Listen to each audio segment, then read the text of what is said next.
What's up guys? So, dito nga pala kami sa Manila Card Convention. And samahan nyo ako kung anong meron makikita dito sa event. So may nakita kaming hologram poster ng Harry Potter. Meron din silang iba't ibang anime and Pokemon. So dito nag-check nga pala ako ng mga singles ng Pokemon and One Piece. Dito may nakita tayong bibenta na mystery packs from 450 and above. Dito nga pala guys, tamang ikot lang tayo sa convention center. So tamang tingin lang kung anong tinitinda. Ayan pala yung mga sample ng mga singles ng One Piece. Dito guys, nagbebenta tayo ngayon ng hit from One Piece card game. Ayan, nagdandil nga pala kami ni Bossing dyan from Bad Wolf.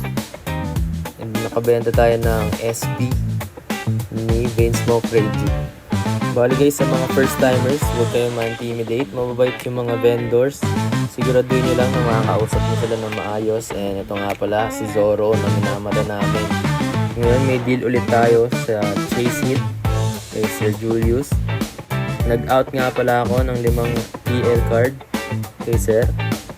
At nag-done deal din kami kaagad after ng ilang negotiation. Ayan, kay Chase Hit. Yun lang guys, kapag gusto nyo pa ng ganitong video, follow nyo lang ako dito sa akin.